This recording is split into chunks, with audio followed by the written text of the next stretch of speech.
नमस्कार, मुझसे जोहार में आपका स्वागत है। मैं हूं आपके साथ अब्दुल रहीम। आगे बढ़ने से पहले एक नजर हेडलाइंस पर। सीएम हेमंत सोरेन ने 500 छात्र छात्राओं को सौंपा नियुक्ति पत्र। 30,000 से अधिक लोगों को मिलेगा रोजगार।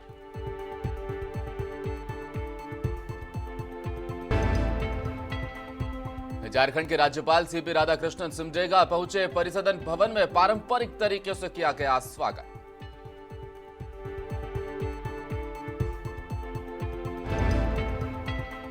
सेंट्रल हज कमेटी की कारगुजारी पर अख्तरुल ईमान ने उठाया सवाल। कहा, मिना में हो रही आजमीन को परेशानियां, जिम्मेदार हज कमेटियां।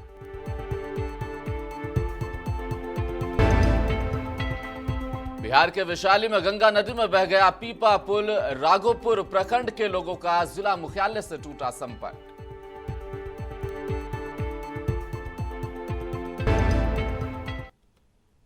अब खबरें विस्तार से। झारखंड के सीएम हेमंत सोरेन ने आज नर्सिंग और आईटीआई कौशल कॉलेज और कल्याण गुरुकुल के 500 छात्र छात्राओं को नियुक्ति पत्र सौंपा है।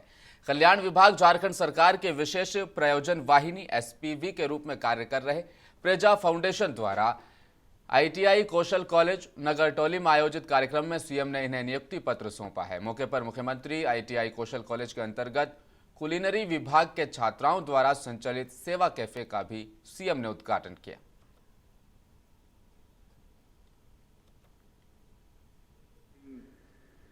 आईटीआई कौशल कॉलेज के छात्राओं के बीच नियुक्ति पत्र के इस समारोह में हमारे साथ उपस्थित कल्याण विभाग के हमारे मंत्रिमंडल सहयोगी आदरणीय चंपई सोरेन जी, उपस्थित हमारे सचिव सह गृह सचिव बन्ना दादिल जी, यहाँ उपस्थित हमारे सचिव विनय चौबे, सह नगर विकास सचिव, आदिवासी कल्याण आयुक्त और परेजा फाउंडेशन के सीईओ कल्याण चक्रवर्ती जी, यहाँ पर उपस्थित फाउंडेशन के सभी सम्मानित सदस्यगण और आज इस फाउंडेशन के द्वारा ट्रेनिंग प्राप्त हमारे छात्राएं और बड़ी संख्या में उपस्थित इस फाउंडेशन में ट्रेनिंग प्राप्त कर रही छात्राएं, आज के शुभ अवसर के लिए आप सबको मेरी ओर से बहुत सारी शुभकामनाएं देते हुए अपनी ओर से जोहार करता हूं। परेजा फाउंडेशन और राज्य सरकार मिलकर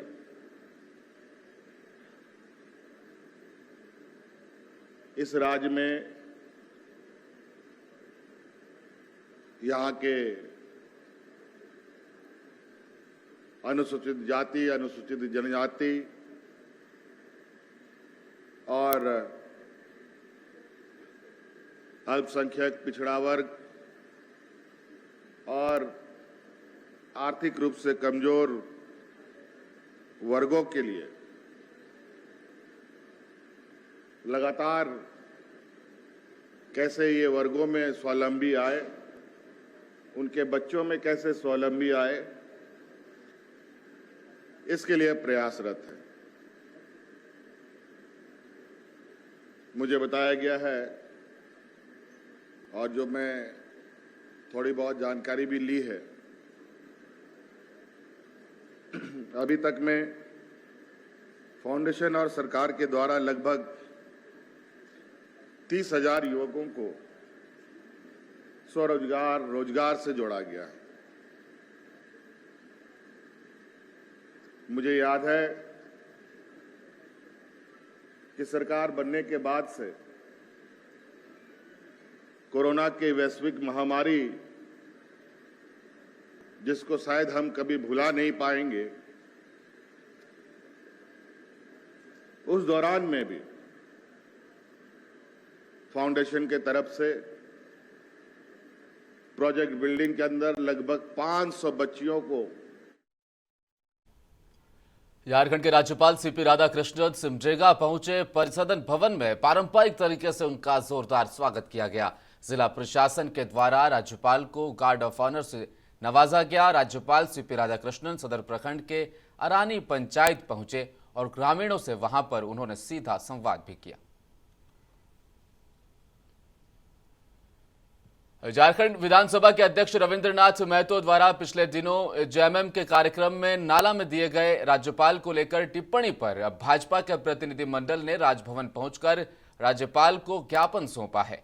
भाजपा प्रदेश अध्यक्ष दीपक प्रकाश के नेतृत्व में 5 सदस्यीय प्रतिनिधि मंडल मिला राज्यपाल से विधानसभा अध्यक्ष द्वारा राज्यपाल को लेकर दी गई टिप्पणी पर ज्ञापन सौंपा है और विधानसभा अध्यक्ष के इस्तीफे की मांग भी की है। भारतीय जनता पार्टी के एक उच्च स्तरीय प्रतिनिधिमंडल मिलकर के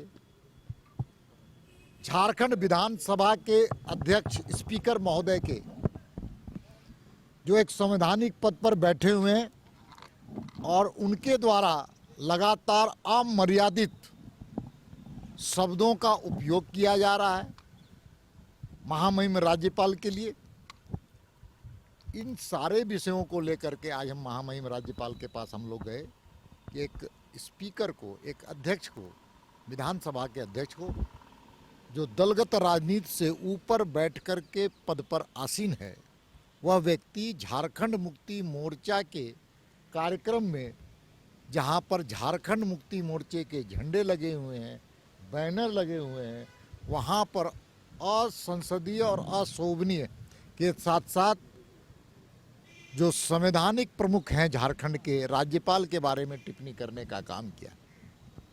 इसलिए उनको नैतिकता के आधार पर इस्तीफा देना चाहिए।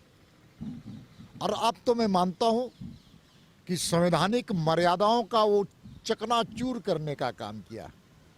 आज तक झारखंड बने हुए 23 साल हो गए, पहला स्पीकर होंगे जो अब झारखंड मुक्ति मोर्चा नाम की एक राजनीतिक दल के तले झंडे में, बैनर में राजनीतिक भाषण दे रहे हैं। इससे बड़ा दुर्भाग्य और क्या हो सकता है। फतेहपुर प्रखंड में पीएम आवास योजना वितरण में काफी अनियमितताएं देखी जा रही है, लिहाजा वास्तविक गरीब अब तक आवास के लाभ से वंचित है। फिलहाल जामताड़ा जिले के फतेहपुर प्रखंड अंतर्गत बुनडीह पंचायत के खट्टोजोरी गांव निवासी निताई चंद्र महतो बेहद गरीब हैं और पीएम आवास योजना की आस में भी हैं। साल 2021-22 के पीएम आवास की सूची में इनका नाम तो आया, लेकिन अब तक इन्हें आवास नहीं मिल पाया है। हालांकि सपरिवार अपने ऐसे मकान में रहने को मजबूर है जिसे किसी भी सूरत में मकान तक नहीं कहा जा सकता। ग्राम खट्टोजोड़ी पंचायत बनोटी का संघ सेवक हूँ। यहाँ जो निताई चंद्र महतो का 21-22 में पीएम आवास में नाम है, परंतु इसका जॉब कार्ड मैपिंग होने के चलते इसका अभी तक पैसा नहीं घुसा है। हम लोग ब्लॉक में रिपोर्ट कर दिए हैं, जिसका जॉब कार्ड है, नया जॉब कार्ड भी खोल दिए हैं और रिपोर्ट भी कर दिए हैं। अब ब्लॉक वाला जिला भेजेगा, जिला से। देश के संसद भवन में भी गूंजी थी तबरेज अंसारी की मौत का जो मामला था। इस मामले पर एडीजे 1 अमित शेखर की अदालत में सुनवाई चल रही थी, जिसमें मामले के 2 आरोपी सत्यनारायण नायक और सुमंत महतो को पर्याप्त सबूत न होने के चलते रिहा कर दिया गया, जबकि मामले के बाकी 10 आरोपी प्रकाश मंडल, पप्पू मंडल, भीमसेन मंडल, कमल महतो, महेश महाली, विक्रम मंडल, चामू नायक, प्रेमचंद महाली और सुनामू प्रधान पर आरोप साबित हुआ और फैसला अदालत ने फिलहाल सुरक्षित रख लिया गया है। अब इसमें सजा के जो बिंदु हैं उन पर आगामी 5 जुलाई को सुनवाई की जाएगी। बताते चलें, भीड़ की पिटाई से तबरेज की मौत हुई थी।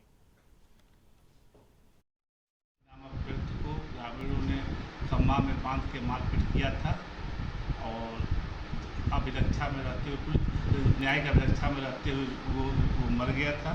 इसके बाद मृतक की पत्नी केस की थी। सब 13 लोगों पर चार्ज बना था, आरोप का गठन हुआ था, जिसमें एक आदमी मर चुका था। 12 का सजा, 12 के का था निर्णय, जिसमें 2 आदमी को रिहाई दिया गया और 10 को सजा हुआ है 304 में। 341 में, 323 में, 325 में, 295A में, 149 पठित। जमशेदपुर शहर के जाने माने समाजसेवी के सिंह के जन्मदिवस के मौके पर रक्तदान महायज्ञ का आयोजन किया गया, जिसमें लोगों ने बढ़ चढ़कर रक्तदान दिया। ये रक्तदान कैंप रेड क्रॉस भवन में आयोजित किया गया, जिसमें शहर के तमाम राजनीतिक पार्टियां और समाजसेवी लोग भी पहुंचे और रक्तदान करने वाले लोगों को प्रोत्साहित किया गया। शहर के जाने माने समाजसेवी के सिंह रेड क्रॉस सोसाइटी के पेट्रोल में रहे और इनके नेतृत्व में रेड क्रॉस सोसाइटी काफ़ी दिनों तक बहुत सारे सेवाओं को उनके जन्मदिवस के अवसर पे हर वर्ष जो है रक्तदान। बकरीद को लेकर बचम्बा थाना क्षेत्र के विभिन्न इलाकों में थाना प्रभारी मुकेश दयाल सिंह के नेतृत्व में फ्लैग मार्च निकाला गया, जिसमें बताया गया कि त्योहार के दौरान शांति व्यवस्था कायम रहने को लेकर फ्लैग मार्च निकाला गया है। मौके पर SI Amarjeet Kumar Singh, SI Gurcharan Manjhi, SI Sarvan Kumar, SI KC Singh के अलावा थाने के तमाम जवान फ्लैग मार्च में शामिल रहे।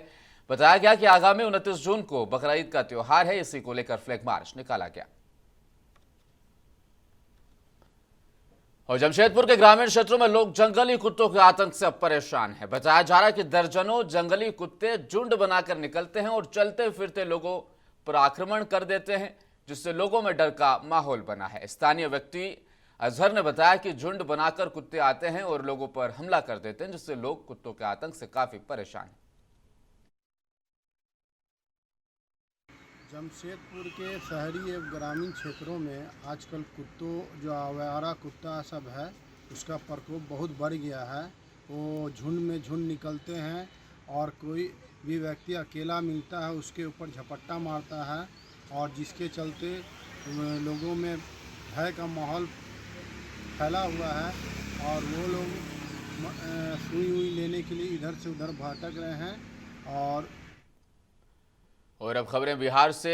एआईएमआईएम के बिहार प्रदेश अध्यक्ष अख्तरुल ईमान ने किशनगंज जिला कार्यालय में प्रेस वार्ता कर पत्रकारों को बताया कि सरकार हज यात्रियों को लेकर राजनीति जरूर करती है, लेकिन हज यात्रियों को किसी तरह की सुविधाएं नहीं दी जाती।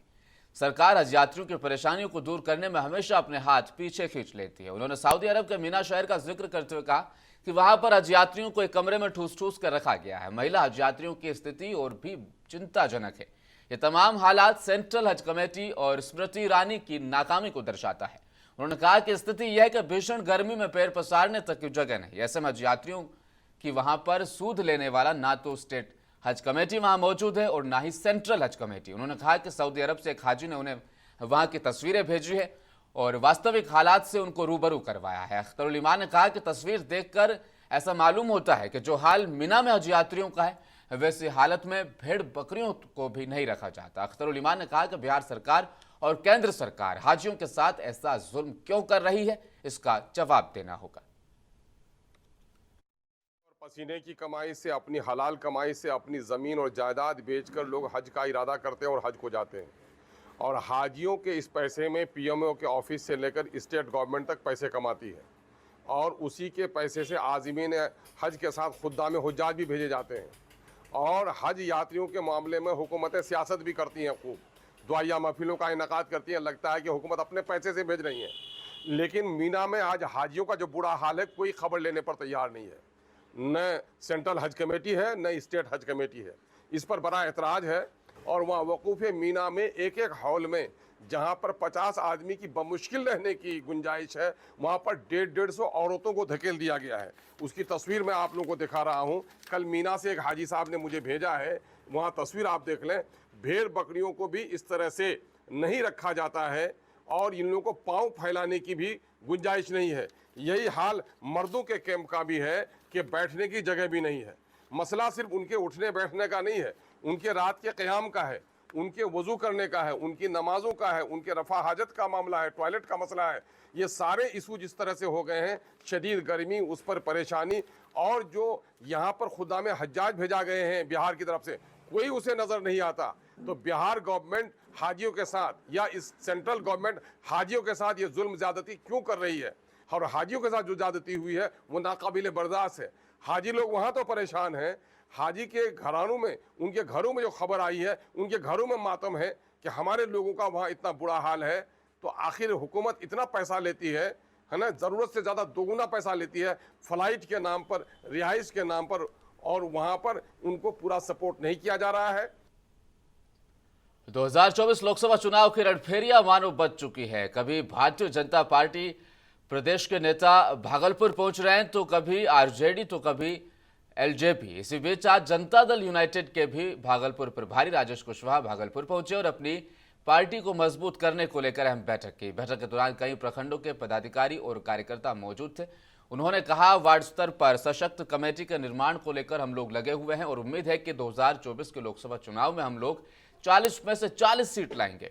वहीं बीजेपी पर निशाना साधते हुए कहा कि इस बार बीजेपी घबराई हुई है क्योंकि उसे एक भी सीट मिलने वाला नहीं है।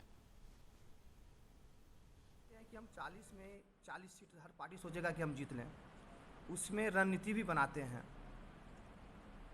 लेकिन उनकी घबराहट देख के तो ये लग रही है कि एक भी सीट उनको नहीं आने वाला है।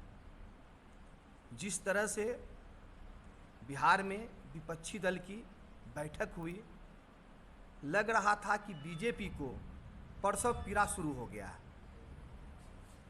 वो छटपटाने लगे, अनेक तरह का बयान सोशल मीडिया या इलेक्ट्रॉनिक्स मीडिया पर देना शुरू कर दिए।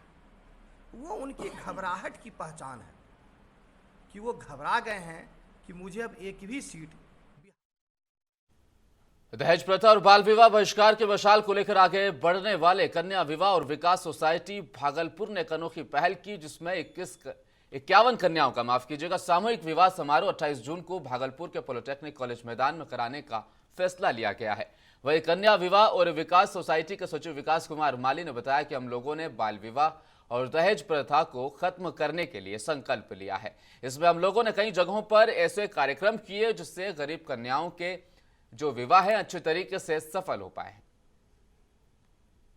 हिंदू और मुस्लिम दोनों कन्याओं का विवाह है उनके रीति रिवाज से, हिंदू का हिंदू रीति रिवाज से और मुस्लिम कन्याओं का उनके रीति रिवाज से निकाह कराया जाएगा। और साथ ही साथ विवाह के बाद जो हम लोगों को कॉपरेट कर रहे हैं, वो ऐसे अभिभावक जो अपने बच्ची की शादी 18 के बाद कर रहे हैं और बाल विवाह नहीं करने का जो संकल्प लिए हैं, उन लोगों को हम लोग अपने संस्था की ओर से जनसंघ की सहयोग से हम लोग उनको घर गृहस्थी का सामान, विदाई सामग्री, ट्रंक, तोशक, रजाई, तकिया, बेडशीट, बर्तन सेट, पलंग, गोदरेज, जो भी उनके घर के गृहस्थी का सामान होता है वो सब लोग हम लोग दे के विदा कर रहे हैं। कल आप लोग स्वयं आए और आकर के कन्याओं का आशीर्वाद देते हुए उन लोगों को देखें कि हम लोग क्या क्या उनको घर गृहस्थी के लिए सहयोग दे रहे हैं। अगर आप लोगों को ऐसे कार्य से अगर संतुष्ट हैं, आप लोगों को अच्छा लगता है कि हम लोग अच्छे कार्य कर रहे हैं।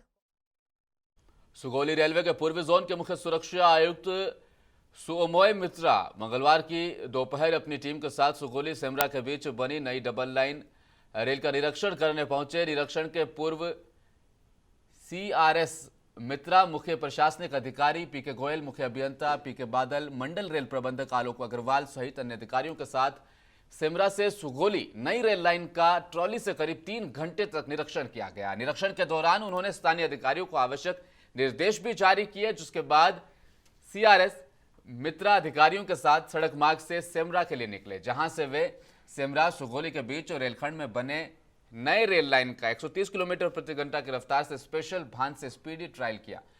इससे पहले CRS सेमरा स्टेशन पर चल रहे कार्यों का भी बारीकी से निरीक्षण किया गया। भागलपुर से इन दिनों एक वीडियो तेजी से वायरल हुआ है, जिसमें साफ तौर पर देखा जा सकता है कि पुलिस जीप से उतरकर किस तरह पुलिस वाली एक युवती का झोटा पकड़कर उसके साथ बीच सड़क पर मारपीट कर रही है, मानो युवती कोई बड़ा अपराध कर चुकी है। जबकि युवती राखी कुमारी पिता के मरने के बाद और मां को किसी और के साथ घर बसाने के बाद ट्यूशन पढ़ाकर अपना और अपने भाई का जीवन यापन करती है। युवती की गलती इतनी है, युवती के ऊपर उठने वाली गंदी नजर के खिलाफ युवती ने आरोपी यानी अमित कुमार नामक युवक पर कोर्ट में एक मुकदमा दर्ज किया है, जिसके आलोक में मुजाहिदपुर थाने की पुलिस अमित कुमार के खिलाफ संज्ञान लेने के बजाय युवती के साथ ही मारपीट की घटना को अंजाम दे चुकी है। जिसमें एक FIR दर्ज हुई थी और उसमें एक अफसर के द्वारा एक महिला अफसर के द्वारा एक महिला से दुर्व्यवहार करने का मामला सामने आया है तो इस पूरे मामले की जांच के लिए डीएसपी सिटी जो अजय कुमार चौधरी जी हैं उनको दिया गया है और उनके द्वारा जांच करके रिपोर्ट सौंपा जाएगा और रिपोर्ट के आधार पर हम लोग अग्रतर अनुसार। सुगौली प्रखंड के सिकरन्ना नदी के किनारे के रिंग बांध की मरम्मती अब तक नहीं होने से इसे बरसात में भी बाढ़ आना तय माना जा रहा है। फसलों के साथ साथ जानमाल की भारी क्षति से भी इनकार नहीं किया जा सकता। साल 2021 में आई बाढ़ ने खूब तबाही मचाई थी, जिसके बाद भी प्रखंड के कई जर्जर बांधों की मरम्मत का काम अब तक शुरू नहीं हो पाया। पिछली बाढ़ से सुकुल पाकड़ पंचायत के लालपरसा गांव के धुमनी टोला में जुड़े उत्तर की ओर पश्चिमी चंपारण जिले के मझोलिया प्रखंड के गुदरा पंचायत सहित करीब 1700 फीट रिंग बांध नदी की धारा में समा गई थी। भागलपुर के महागंज अस्पताल के समीप नाइट शेल्टर बनकर तैयार हो गए हैं। स्थायी रूप से बनी दुकानों के चलते आवाजाही से लोगों को काफी परेशानी का सामना होता था। इस बाबत महागंज अस्पताल के समीप स्थायी रूप से दर्जनों दुकानों को हटाया गया और शक्ति से पालन कराते हुए नगर निगम का बुलडोजर चला। बुलडोजर चलते ही लोगों में हड़कंप मच गई और लोग अपनी दुकानों और सामानों को समेटने लगे। इसको लेकर नगर निगम भागलपुर के सिटी मैनेजर विनय प्रसाद यादव ने वहां अवैध रूप से बनी दुकानों को खाली करवाया और उन्होंने कहा, अगर फिर से इस तरह की दुकानों को लगाया गया तो सख्त कार्रवाई की जाएगी, आर्थिक दंड भी देना पड़ेगा। सहरसा जिले के बलवाहाट कांठों में स्थित बाबा मटेश्वर धाम में सावन की सोमवारी को लेकर अनुमंडल अधिकारी और न्यास समिति की अध्यक्षता में बैठक की गई। इस बैठक में एसडीओ अनिशा सिंह, कार्यपालक पदाधिकारी केशव गोयल, डीएसपी इम्तियाज अहमद, पूर्व विधायक अरुण कुमार सहित दर्जनों प्रतिनिधि मौजूद रहे। आम जनता भी शामिल रही। बैठक को लेकर एसडीओ अनिशा सिंह ने कहा कि इस बार 2 सावन का महीना पड़ा है, जिसको लेकर खासतौर पर व्यवस्था की जानी है, जिसमें बैरिकेडिंग, सीसीटीवी, फायर ब्रिगेड सहित प्रशासन की मुस्तैदी रहेगी ताकि श्रद्धालुओं को किसी तरह की कोई दिक्कत का सामना ना हो।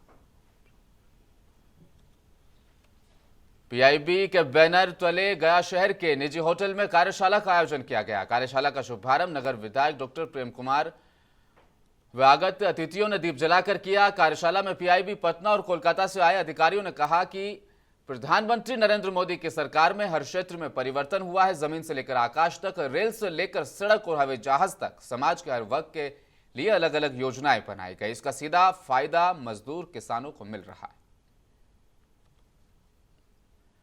और बिहार के वैशाली में गंगा नदी पर बने पीपा पुल का बड़ा हिस्सा बह गया। वैशाली जिला मुख्यालय और राघोपुर प्रखंड को जोड़ने वाले बिदुपुर के जमींदारी घाट चकोसन पीपा पुल का करीब 35 फीट का हिस्सा पानी में बह गया। पुल के बड़े हिस्से के बह जाने की वजह से बीच नदी में कई लोग फंस गए थे, जिन्हें रेस्क्यू कर लिया गया। इधर पीपा पुल के खुल जाने के बाद करीब 2.5 लाख लोग इससे प्रभावित हुए हैं।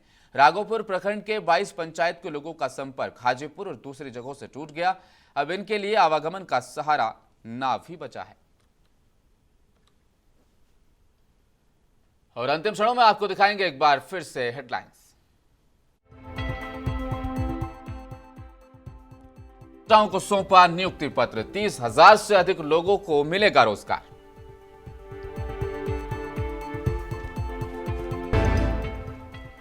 झारखंड के राज्यपाल सीपी राधाकृष्णन सिमडेगा पहुंचे। परिसदन भवन में पारंपरिक तरीके से किया गया स्वागत।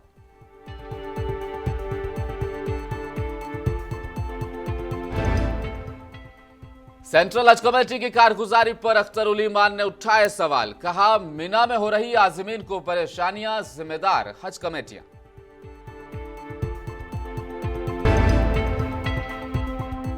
और बिहार के वैशाली में गंगा नदी में बह गया पीपा पुल। राघोपुर प्रखंड के लोगों का जिला मुख्यालय से टूटा संपर्क।